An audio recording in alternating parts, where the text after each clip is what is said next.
New vibe തേടി കൂട്ടുകാരോടൊപ്പം രാസലഹരിയുടെ ലോകത്ത് വഴുതി വീണ ഒരു കൂട്ടുകാരൻ നമ്മോടൊപ്പമുണ്ട്. പഠനാവശ്യത്തിനായി താമസിക്കുന്ന സമയത്താണ് ആദ്യമായി കൂട്ടുകാരൊന്നിച്ച് സിന്തറ്റിക് ഡ്രഗ്സ് ഉപയോഗം തുടങ്ങിയത്.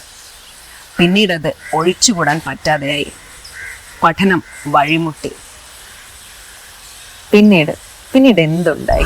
ഏകദേശം ഒരു 3 വർഷത്തോളമുള്ള ലഹരി ഉപയോഗം എന്നെ കൊണ്ടെത്തിച്ചത് മാനസികമായിട്ടുള്ള ഒരുപാട് പ്രശ്നങ്ങളിലാണ്. എൻ്റെ പെരുമാറ്റത്തിൽ ആ സമയത്തുണ്ടായ മാറ്റം എൻ്റെ അച്ഛനും അമ്മയ്ക്കും വളരെ പെട്ടെന്ന് തിരിച്ചറിയാൻ പറ്റി. അവരാണ് എന്നെ എക്സൈസ് വകുപ്പിന്റെ കീഴിലുള്ള വിമുക്തി ഡി അഡിക്ഷൻ സെന്ററിൽ കൊണ്ടുവന്ന് ആക്കുന്നത്. തുടക്കത്തിൽ ഈ ചികിത്സയോടും ബാക്കി കാര്യങ്ങളോടൊന്നും തന്നെ എനിക്ക് ഒട്ടും താല്പര്യമില്ലായിരുന്നു. പിന്നീട് ഏകദേശം 1 വർഷത്തോളം ഞാൻ അവിടെ ട്രീറ്റ്മെന്റ് കണ്ടിന്യൂ ചെയ്തു. ലഹരിക്ക് അടിമപ്പെട്ട് എൻ്റെ കയ്യിൽ നിന്ന് നഷ്ടമായി എന്ന് കരുതി എൻ്റെ ഒരു ലൈഫ് കൃത്യമായ ചികിത്സയോടെ ഇന്നിപ്പം എനിക്ക് തിരിച്ചു കിട്ടിയിട്ടുണ്ടെങ്കിൽ അതിന് ഞാൻ ഏറ്റവും കൂടുതൽ നന്ദി പറയുന്നത് എക്സൈസ് വകുപ്പിനോട്. എനിക്ക് എല്ലാവരോടായിട്ട് പറയാനുള്ളത് എന്താണെന്ന് വെച്ചാൽ ഒരിക്കലും ഈ ലഹരിയുടെ ലോകത്തേക്ക് വരരുത് എന്ന് തന്നെയാണ്.